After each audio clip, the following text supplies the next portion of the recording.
Welcome to That Entrepreneur Life, a podcast about entrepreneurship that takes you from idea to launch and beyond. Each week, your hosts, Andrew Lees and Clint McPherson, discuss different business topics aimed at adding value to any entrepreneur's journey. Welcome back, everyone, to another episode of That Entrepreneur Life. I'm Andrew Lees, and I'm usually joined by my co-host, Clint McPherson. He's not going to be here today, so it will just be myself. But I am very excited to have Jennifer Thornton on the show today. Jennifer, how you doing? I'm doing great. How about you? Awesome. Yeah, I'm doing great too. Yeah, it's really great to have you on the show today. Before we get into our questions, our discussion, can you just give us our audience a quick overview of who you are and what you're all about? So I am the founder and CEO of 304 Coaching, and I launched that business a few years ago after a long corporate career. And today we help organizations create talent strategies that match their business strategies so that the people that are on the team can make all of your dreams come true, that all that stuff in that business strategy. That's awesome. Yeah, that's so important to have a good team. And as a business, we're all trying to leverage. You can only go so far by yourself, right? So at some point you have to leverage other people's time and resource and, their expertise in certain things. So, and it's obviously very, very important to get the right people, not just get anybody for any job. It just doesn't work like that, especially for certain tasks. So, I love that. So Jennifer, as you're sought after business strategist and CEO of 304 Coaching, can you take us back to when your entrepreneurial journey began, and what is it about entrepreneurship that excites you? So I think it began really early in my career. I grew up in the retail industry, and I ran stores out of college, and when you're running a store, you're running a multi-million-dollar business. And, very young in my career, I made hiring decisions. I made decisions on where to deploy people and why. I woke up to my KPIs every single morning. And I knew that I had to make really great decisions if I wanted my store, my unit to be successful. And it became a lot of fun to think about, who to put on certain shifts or different things that were going on in the business, and think about who to put there to get the most out of it. And, leading those stores early on helped me kind of, learn what it would be like to manage something without supervision. As I said, that's what entrepreneurship is. Yeah, exactly. Exactly. We have lots of bosses. I think people think they go into entrepreneurship to not have a boss, but all of our clients are bosses. Oh, yeah. Oh, yeah, for sure. You have to keep all of our bosses happy. But I think what excites me about it is the creativity. I get to wake up every day and break what works, and no one can tell me no. And I love breaking what works, and I love trying to figure it out and put it back together, and how could it be done, and how do you create a better wheel? And I think that's one of the things that excites me the most about it. That's very cool. Yeah. And that's a good outlook to have, is to break things, right? You take them, to a certain point, and then you break them and figure out, how can I make this better? So it's not just status quo. You're not just like when you were waking up to your KPIs every morning. It would be very easy to say, yeah, this is what it is. This is how, this is how the business operates. This is our data, but not doing anything with that data just kind of keeps you stuck in the same place and doesn't help you progress. So I think that's very important and pretty interesting to figure out who, like you were talking about, putting certain people on certain shifts and, juggling them around. How did that work? What were you seeing in different people that allowed them to take on different responsibilities and move the business forward based on their, expertise? Early on, early in my career, I was, in those stores. But I think what I learned over time and, as my career progressed and my experience progressed, I did all kinds of different types of jobs inside of an organization. And my last job there, or my last corporate job, I was there probably in 5, 6 years, and I managed an international HR division. And so we had the challenges of language, culture, time zones, just your regular old, issues you have with a team, plus everything else on top of it. So what I Mm-hmm. think I found, when I was leading an international team, is that you had to find some common ground with people, and you had to kind of find a language and a culture inside of your group. Mm-hmm. And so that was, somewhat challenging because we actually spoke different languages, but Mm-hmm. we all shared business English, I guess, that we looked at it, but everyone learns business English different too, Yeah, which is a yeah. whole nother story and how to communicate in that arena. But I think what I've learned is you have to really get excited about what people do right naturally Mm-hmm. and let them do that. And what they are not naturally great at, even if it's something they have to do, how do you get them to a passing grade? And then everything else they're incredible at, get them even better at it. And I think those are some of the things I learned, as I grew in my career, and the things I teach today, and how I help companies today look at talent. Okay.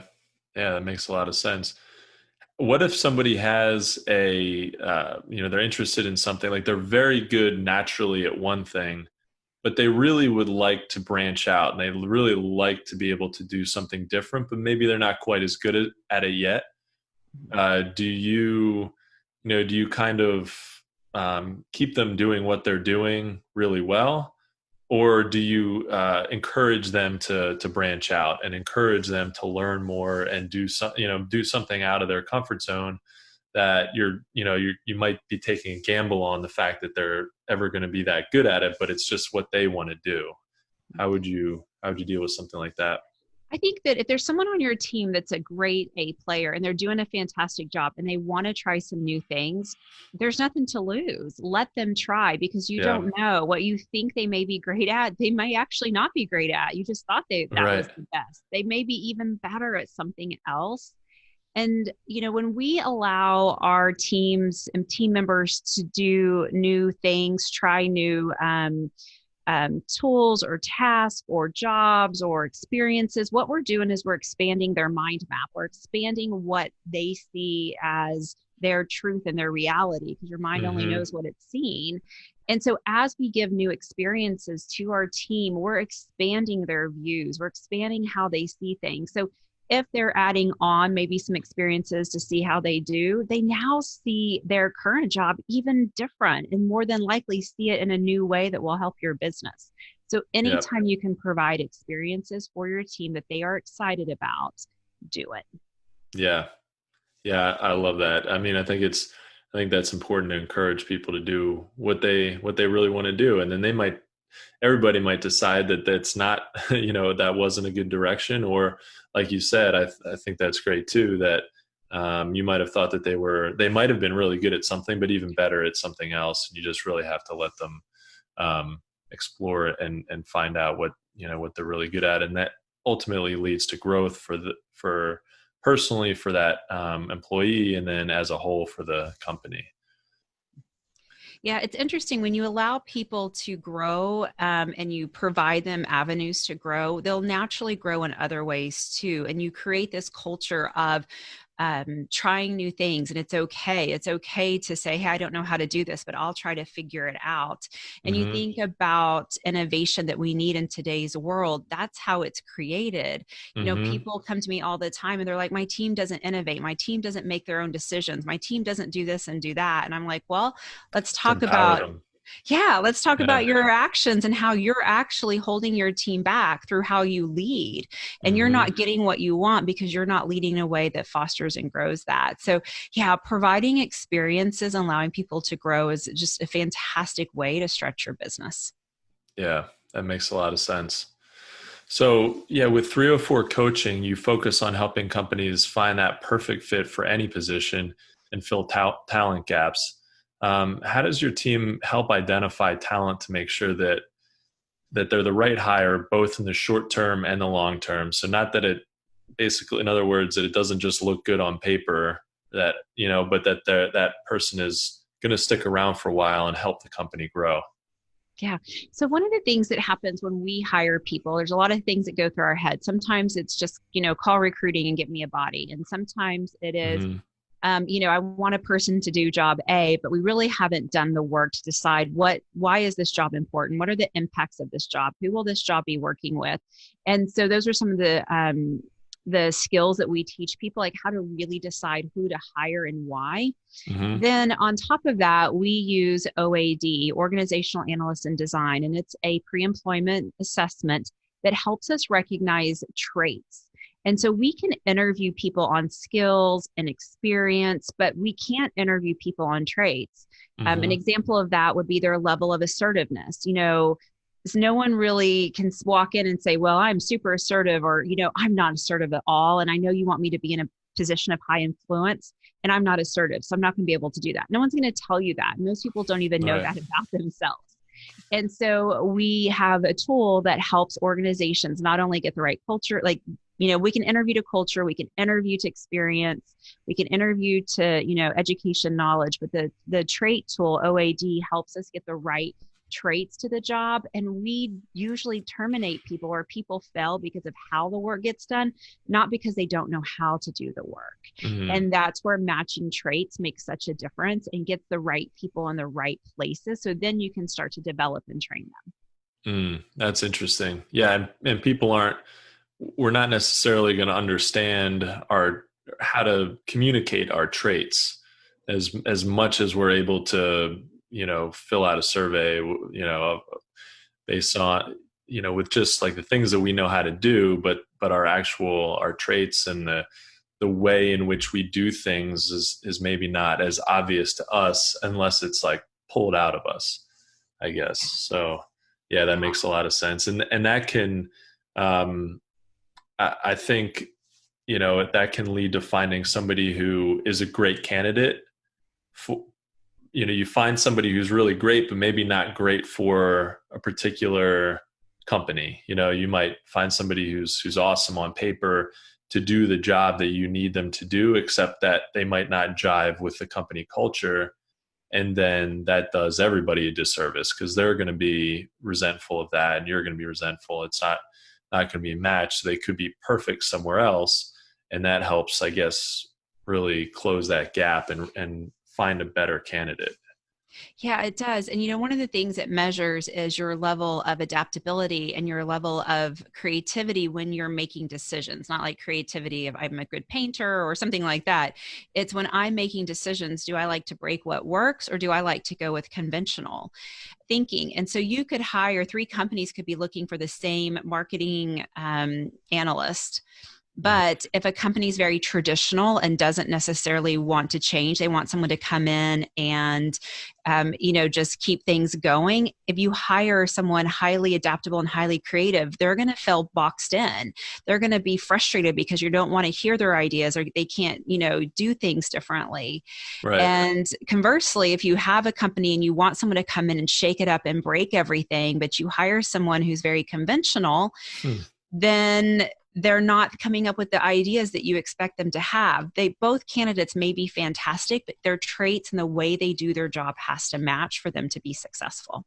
Yeah, I agree. I've definitely seen that where, and neither way is right. You have companies, you have positions that really require, like, not every position has to be this amazing out of the box thinking type thing. I mean, businesses have there's certain roles that need to be carried out that are just, it is what it is. It's getting from point A to point B, and it's a straight line. And like, straight line's the most efficient way, and it just needs to get done.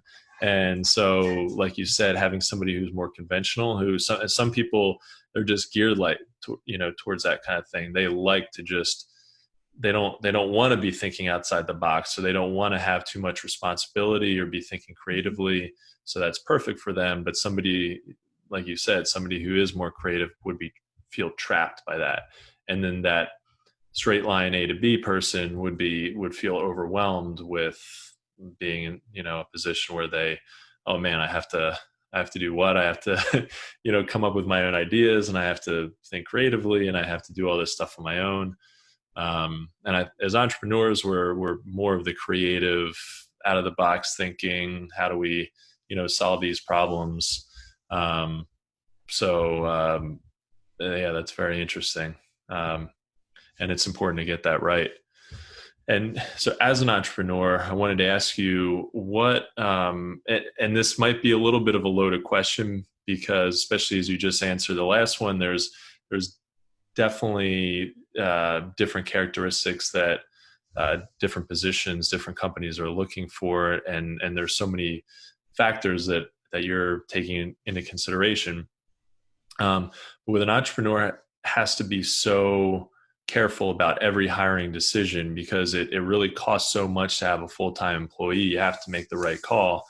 Are there a few key things that you're looking for in general, or is it not fair to generalize, key characteristics of people for every position? I think that you have to, when you think about who you're hiring, you have to get really honest with what work do you want to get done?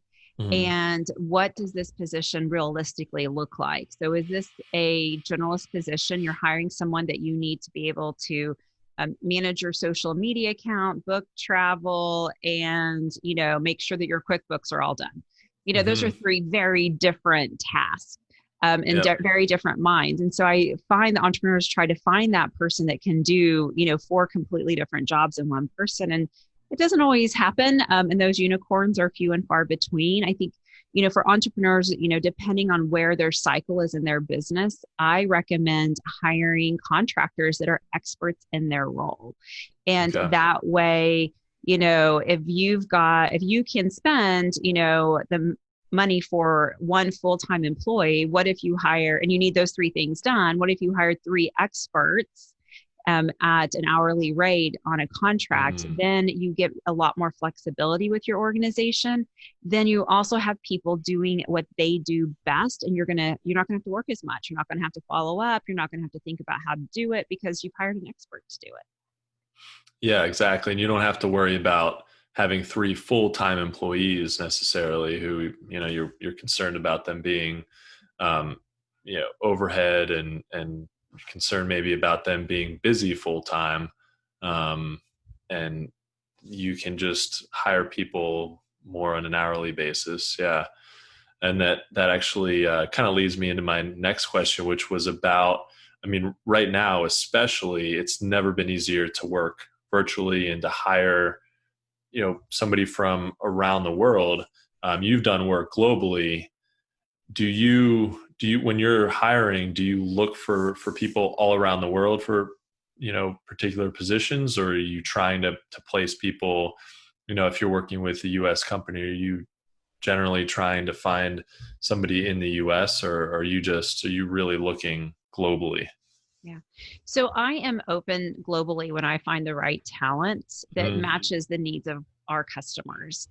And, we created a virtual business when I launched 304 because I had always been a remote worker. Most of my career, I was managing teams remotely. So I didn't really necessarily know how to, I don't even know if I could manage a team that was all in front of my face every day. I just have never done it. I've always had teams all over the country, North America, at times globally.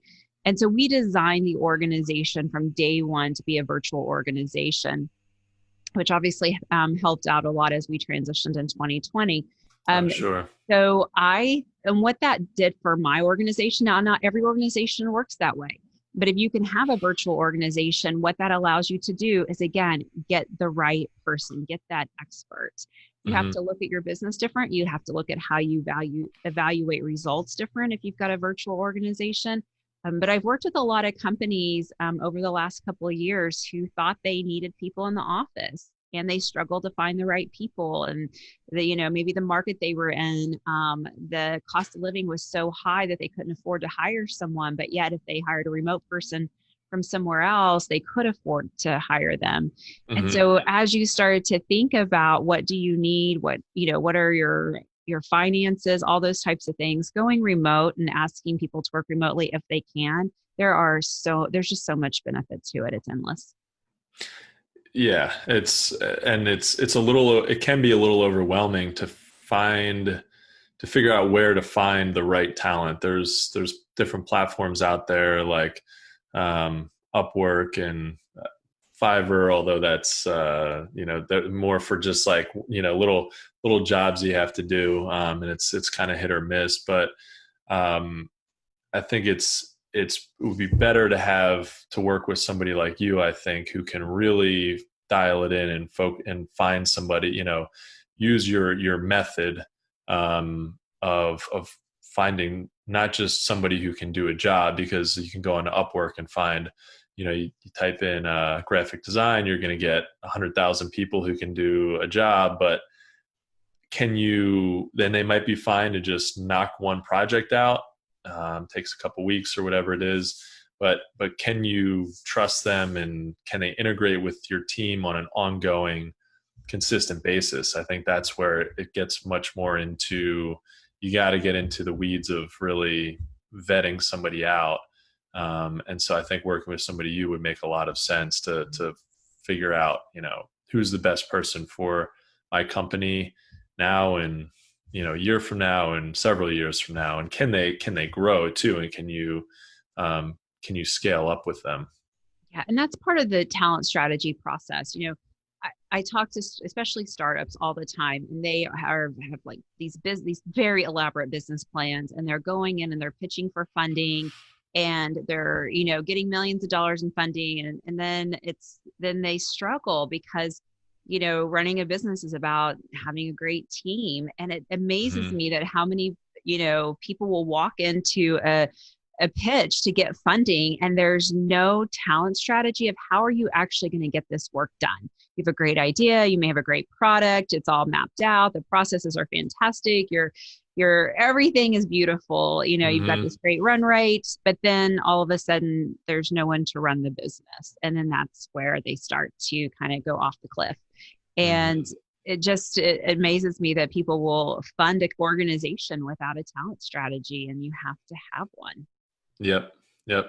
Well, I think it's interesting because as entrepreneurs, we're sort of feel like we can do everything ourselves sometimes. And like we're general contractors, and we can just pretty much figure everything out. Right. But at a certain point, and that works a little bit in the beginning to a certain point, and you do have to wear a lot of hats. You do have to figure out, work in every aspect, or as many aspects, many parts of your business as you possibly can, and in order to understand and learn it and figure out how to teach other people how to do the things that you eventually won't have time for. But then that's the thing, eventually you just don't have time to do all these different things. And it's not all these different things. Like, you might be amazing at developing a product and coming up with new ideas for products, but you might not really be all that great at marketing, or you might be good at business to business sales, but you're not that great at digital marketing and directly to consumers or whatever it is. So yeah, it's so important as soon as you can. Of course, there's this tipping point, or there's this point where you can't afford to hire somebody, and you have to do things yourself. But at some point you really, I think, have to bite the bullet, invest in people to expand your business, whether that's hiring somebody for a few hours a week or hiring a few people full time. So, do you work with smaller companies who are just at that sort of tipping point and trying to figure out how to transition and scale their business, or are you typically working with larger firms? We work with a variety of firms. or organizations, some of our organizations that we help, especially in the startup phase, they're probably at 20 to 30 employees. And Okay. when I can get in at that level, oh my gosh, the difference we can make, because that's where you lay the foundation and you're at a place where you don't have to break it all to rebuild it. Mm. And then I have, a large group of clients that are, several thousand employees. And usually we have to go in and break a little bit and Mm. create new habits and create new ways of work. And it's a different type of approach. But I love getting my hands on companies that are, anywhere from, 30 to a couple hundred people, because it's when you can do some of your best work, because you can say, this is what I want. And you really start to think about scalability of your team. So if based on your projections that in 5 years from now you're going to need a chief HR officer, and you're looking at a very young and hungry and super crazy smart creative marketing person that's already on your team. Well, Hmm. don't just think, well, in 5 years I'll hire a chief marketing officer. What can you do in the next 5 years for this person that's on your team to get them ready to be that person? Sure. And oftentimes we just let it go and we hope that they're ready, and hope is never a strategy. Hmm. Or we don't invest in them, or we burn them out. But if you can get really focused at that smaller stage and then plan the trajectory of your key people, they're going to be with you long term. They're going to help you get your company where you want it to be, and you're going to have a ton of fun doing it, because people are going to be growing under your leadership, and it gives you purpose and excitement, and it's just a lot of fun.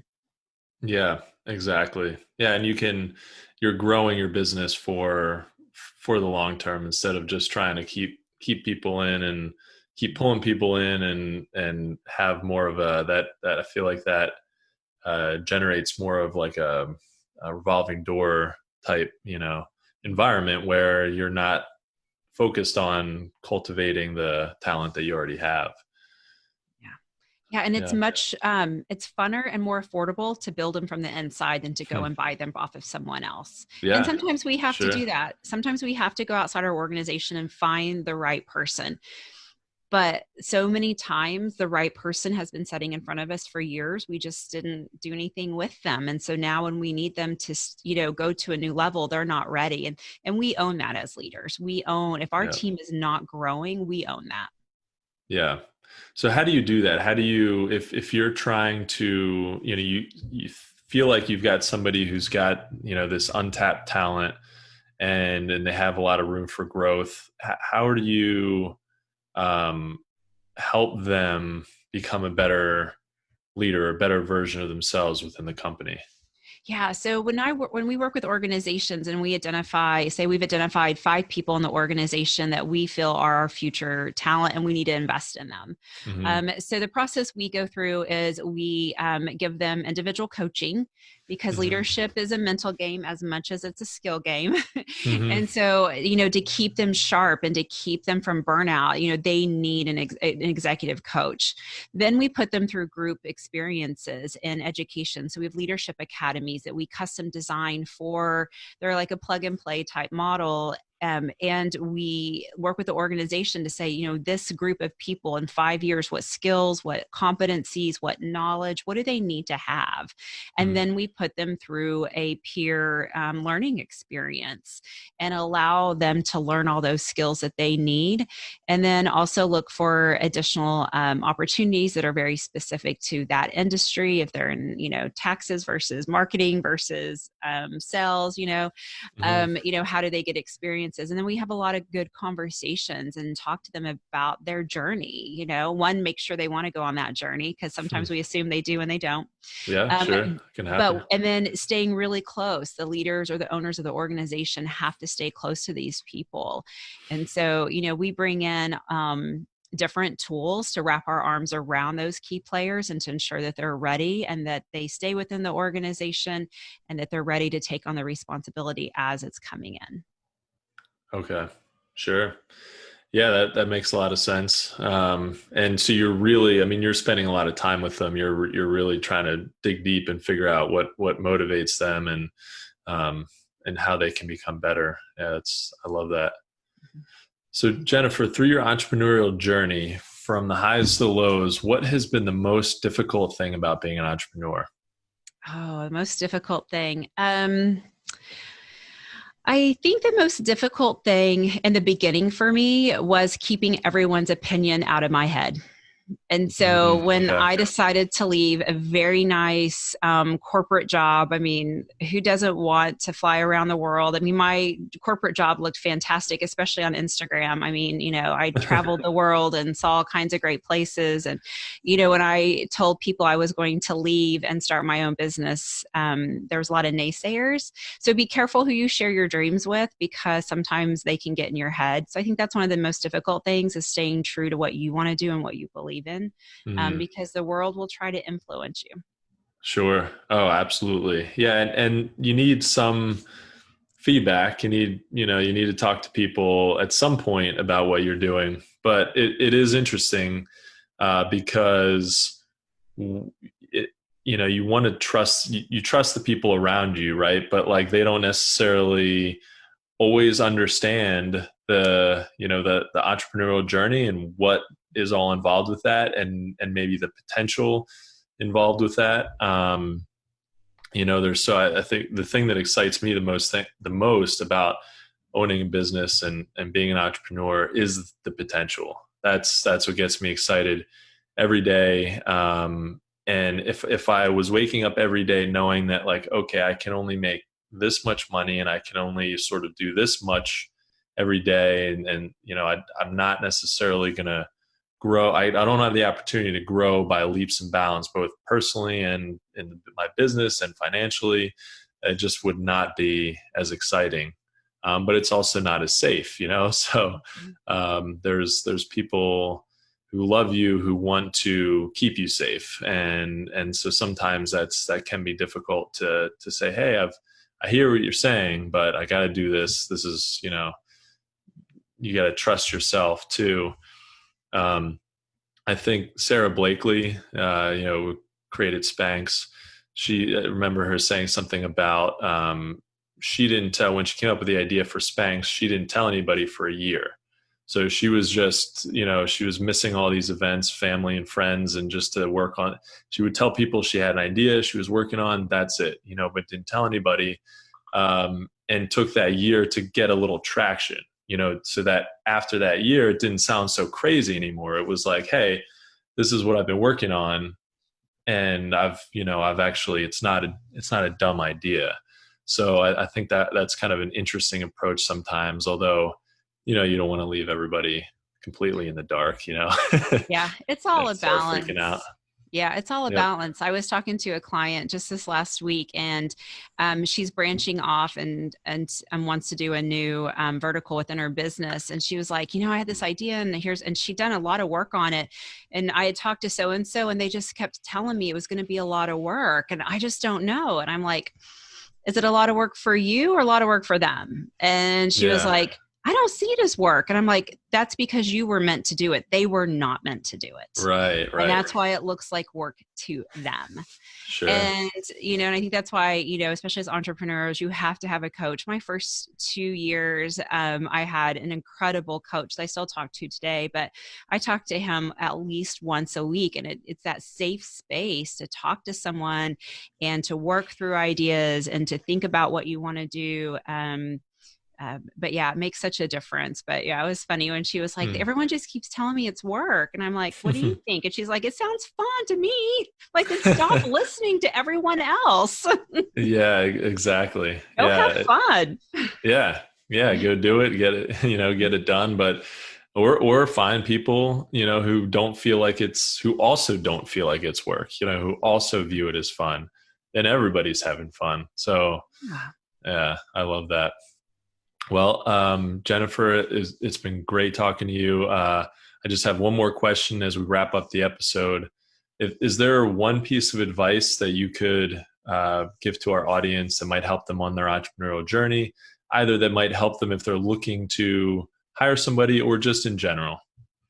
I think in general, where I see entrepreneurs succeed, and one of the difference makers I see out there are people who make decisions. So many people will sit around with ideas and ideate for days, years, decades, and never pull the trigger. you've got to make decisions. You got to get really comfortable and make decisions all day, every day, right or wrong. Just be out there making decisions, because when you set and just wallow in the choices, you're making the decision to do nothing. And I think that's one of the biggest things I see from failure to success is people who are just making decisions and getting out there and moving forward. Yeah, I definitely agree. And when you're making decisions, you're moving the needle in some way, and you hope it's forward. Sometimes it's not. When every decision doesn't necessarily translate to, to a big increase in the bottom line, which is what we're all kind of looking for, at least partially. But yeah, I totally agree. If whenever I feel like things are getting pushed off and decisions I hate not checking things off my list, right? So I want to make a decision on something and move on. And you have to be as educated as you can, and try and, use experiences to guide those decisions. But I totally agree. Just, make decisions, move on, learn from them, and then continue to make new decisions. Otherwise, you're just not really going anywhere. No, you're just circling the drain when you're not making decisions. Yep. I love that. Well, guys, thank you so much for listening to That Entrepreneur Life. To learn more about what Jennifer is working on, check out 304coaching.com. If you like what you heard today, make sure to subscribe to our podcast on iTunes or any other major podcast directory. You can also find us on all the socials and on our website at thatentrepreneurlife.com. Thanks for listening to That Entrepreneur Life podcast. Be sure to visit thatentrepreneurlife.com to join the conversation, access our show notes, and discover our fantastic bonus content. Don't forget to join us next week for another episode as we continue to add value. Until next time.